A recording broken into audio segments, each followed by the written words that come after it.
Masa-masa untuk dibawa ke Maulid putaran ke-30. Hai ma people, video kali ini agak sedikit berbeda ya. Mulai dari malam ini Pak Su udah nyumbat kelapa yang baru aja diambil dari depan rumah. Sementara aku sibuk di dapur ngerjain jengkol, soalnya besok kita mau Maulid putaran ke-30 yang artinya ini adalah putaran penutupan. Karena besok pagi aku nggak mau riweh, makanya racik-racik dari malam, jadi besok tinggal cemplang-cemplung aja. Dan kalau penutupan gini, semua anggota biasanya bawa nasi bungkus dari rumah. Nanti nasinya bakal kita serahkan ke panitia setempat. Sebenarnya nggak diwajibkan sih, cuma kalau ada rezeki bolehlah sekalian kita sedekah ngasih nasi. Guys, sambil ngulek aku mau cerita ya. Dari tadi aku heran kenapa presto aku nggak bunyi-bunyi uapnya, padahal jengkolnya tadi udah aku kasih air, terus aku tinggal sebentar ke rumah tetangga buat ngambil bumbu. Pas balik aku tanya sama Pak Su, prestonya udah bunyi belum? Katanya belum. Kita berdua langsung curiga dong, soalnya harusnya udah bunyi ini, tapi kok masih anteng aja. Terus kata Pak Su, nanti airnya habis yang. Aku bilang ya udah, cobalah dibuka, dan bener aja dong guys, airnya habis dan bagian dalam presto aku jadi agak bergerak sedikit, kayak gosong-gosong halus gitu. Tapi untungnya jengkol aku masih terselamatkan. Nah abis itu aku isi air lagi kan, kali ini aku kasih lebih banyak, aku tutup lagi pancinya. Kita nunggu bunyi, tetep nggak bunyi guys, yang keluar cuma suara kayak pompa sepeda yang nggak masuk lubang angin kereta, cuma pss gitu doang. Makanya aku penasaran, kalian tahu nggak kenapa presto aku ini nggak mau bunyi? Takutnya ada yang salah atau bocor di bagian mana gitu. BTW ini busway, ini santannya aku kasihnya pas pagi ya, jadi aman. Kalau malam itu aku cuma tumis-tumis dulu jengkolnya sama bumbu rendangnya biar bumbunya meresap. Nah paginya baru deh tinggal aku tuang santan, jadi nggak heboh banget paginya, enak kan? Kerja 2 tahap gini jadi lebih ringan. Untuk rendang jengkolnya tadi udah matang, sekarang lanjut kita mau bikin sambal ikan. Nah semalam sore aku beli ikan tuka-tuka ini 6 ons setengah, harganya 19.000, kilonya itu 30.000. Emang sekarang ikan agak susah ya, soalnya belum banyak nelayan yang pergi ke laut, jadi harganya pun beda dari biasanya. Tapi nggak apa-apa, karena aku sama Pak Su itu emang suka sama ikan tuka-tuka ini, makanya tetap aku beli. Yang penting bisa masak sambal ikan kesukaan kami berdua. Singkat cerita, urusan di dapur udah kelar semua, dan aku juga udah mandi, tinggal poles sedikit biar nggak buluk-buluk amat. Jangan lupa pakai sunscreen ya, penting banget ini, soalnya acaranya nanti panjang dan pasti panasnya pol. Daripada pulang-pulang muka gosyong, belang-belang, mending oles dulu. Biarpun kagak putih kayak tepung terigu, yang penting aman dari sinar UV dan kagak jadi kayak ikan asin dijemur.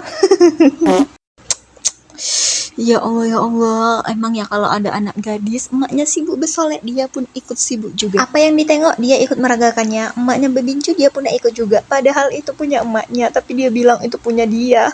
Untungnya aja kemarin aku sempat beli lip balm, jadi aman lah buat bibir bocil satu ini. Kalau nggak habis semua lipstick aku digeruduk anak gadis satu ini. Nah, bujuk-bujuk udah siap, jilbab pun udah rapi. Karena kemarin aku baru beli kacamata resep, jadi hari ini mau aku pakai biar penglihatan jelas kayak mata liat duit.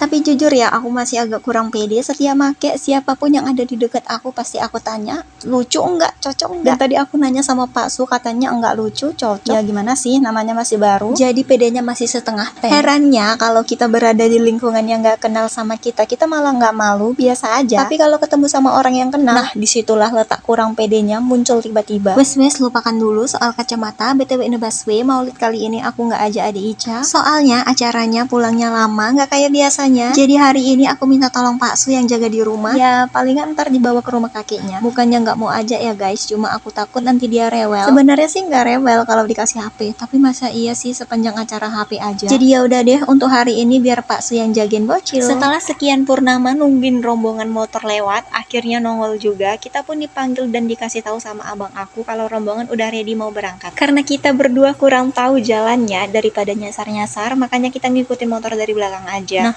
lucunya setelah udah di jalan itu, baru deh aku keinget ternyata aku dulu pernah juga lewat daerah sini. Tapi ya begitulah, kalau udah lama nggak lewat rasanya kayak tempat baru lagi. Ngangeng bujuk-bujuk kita udah sampai, dan ini dia nasi yang dikumpulkan, termasuk dari rombongan ibu-ibu yang di motor tadi. Karena di motor tadi banyak orangnya, jadi sebagian nasi kita yang bawa, dan ini mau dikasih ke panitia pengurus Maulid untuk dibagikan ke semua yang datang ke acara. Setelah ngasih nasi ke panitia tadi, kita sempat nyari-nyari tempat duduk dulu. Alhamdulillahnya dapat di depan, jadi enak, bisa lihat lebih jelas. Dan sekarang ini kita masuk ke acara yang ditunggu-tunggu. Biasanya kan yang paling ditunggu itu ceramah, tapi kali ini beda. Inilah momen yang ditunggu-tunggu semua orang. Bagi-bagi hadiah alias lucky draw bagi yang beruntung. Bagi yang kurang beruntung ya dapat hikmahnya doang, tapi it's okay, kagak masalah ya kan, namanya juga lucky draw. Siapa yang hoki ya dia yang bawa pulang hadiah. Kita mah ikut seneng aja walaupun pulang bawa kipas angin imajinasi. Singkat cerita, ini kita istirahat dulu karena sebentar lagi azan zuhur dan pada mau sholat juga kan. Kenapa kita bisa makan di sini? Jadi tadi kita sempat ke kamar mandi, terus males mau balik ke tempat duduk pertama tadi. Makanya kita makan di sini aja. Lagian tempatnya adem dan banyak angin. BTW in the busway, ini kita makan berdua sama Obong Ayu, makanya kongsi aja ya karena kita takut gak habis. Daripada kebuangkan sayang, lagian makan kongsi gini tuh malah lebih nikmat, rasa seleranya juga meningkat dan pastinya tambah lahap dong.